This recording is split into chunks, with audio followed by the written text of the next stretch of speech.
Hi, welcome to Don's Manufactory. Well, addressing a couple more issues today.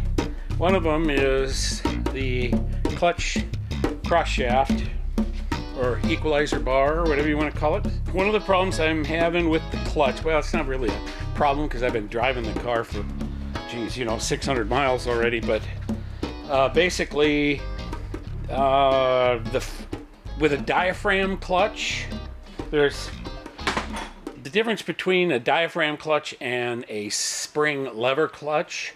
One of the big differences is at the top of the diaphragm clutch, the fingers bend in, but the clutch doesn't release, but eventually it builds enough pressure to cause the Belleville spring to pull back and release the clutch. So that puts the friction point down at the bottom of the clutch travel, close to the floor. On a spring lever type, the friction point is up higher towards the top, because as soon as you start pushing on the levers, you are releasing pressure from the clutch.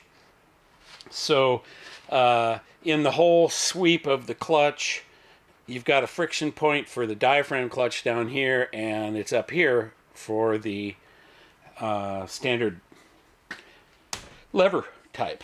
This arm has the pressure or the friction point all the way down close to the floor. I mean, I have to hold the clutch all the way at the floor not to have any drag and to get a shift out of it. So it's a lot of leg travel, which totally precludes doing any quick shifting or anything. Plus, it's really hard to hold the clutch all the way to the floor with my toe pointed, There's not a whole lot of pressure there. Belleville springs have less pressure as you get them fully released, and it's because the Belleville spring over centers. The lever type clutches just get harder and harder to push because the springs have a rate and you're just collapsing the springs. That's what the helper spring is there for, is to help you when the clutch pressure gets really high. I still have my helper spring in, and so what I'm endeavoring to do here is get the friction point moved up off the floor, maybe somewhere in the halfway travel. Basically what that means is I will be taking this pin out and adding some length onto this arm and then putting a new pin in. Also, you're all probably wondering what the heck is going on, how the upper control arms are turning out. So yes, I went and I got an alignment, and the car handles pretty well. I'm still, you can hear the rain outside. That's what it's been doing. So I can't really put the car through its paces. I can't go out and cut any corners. Boy, it's really coming down now. And that kind of thing with it yet. So I haven't driven it over 60, and I can't really tell you how the handling is going to be when I really start putting it into some corners. It's real easy to steer. I can palm the steering wheel.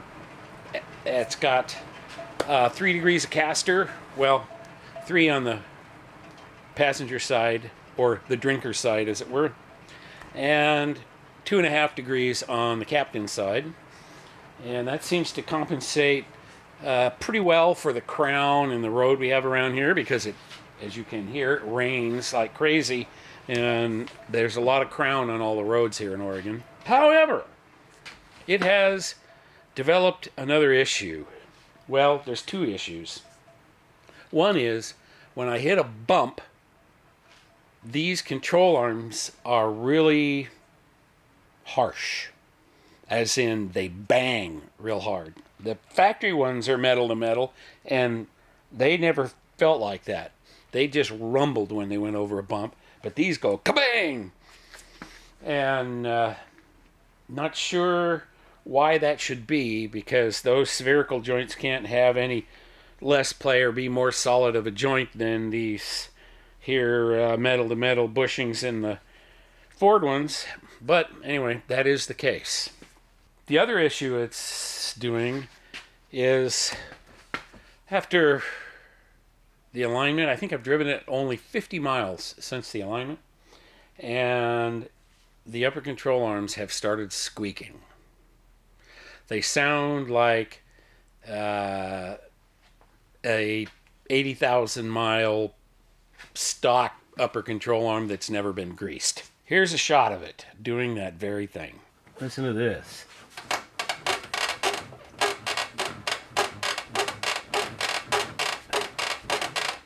You like that? I don't really like these control arms.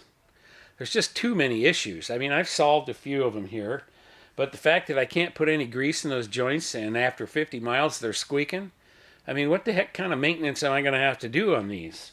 I pretty much, I have made up my mind.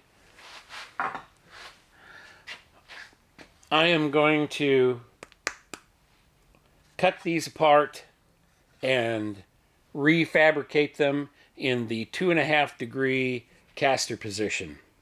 And I'm going to go back to the factory arms. It just solves so many issues. And could I solve those issues with these? You know, I could do some torsional stiffness bracing. I could cut the cap so that I could put a longer travel ball joint in there. I could cut the whole plate and angle it so that I can center the travel of the ball joint, basically completely redesigning and reworking the control arms.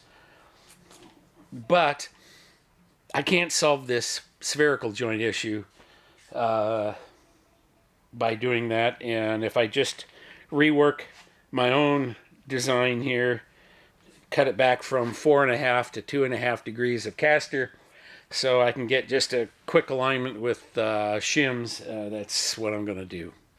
I know it's a pain in the butt, but 3 degrees of caster, 3 and 2.5, I think that's plenty good for the handling.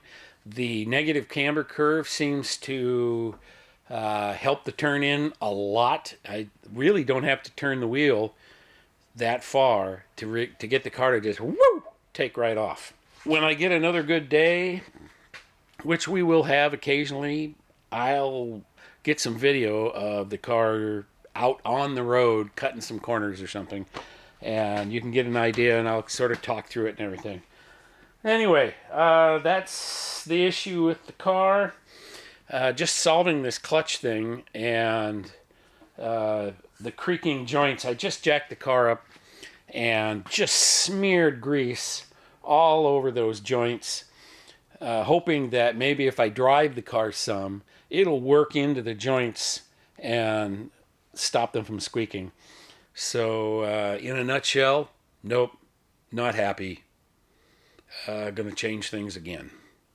Okay, that's great news, huh? Am I ever gonna stop working on this car?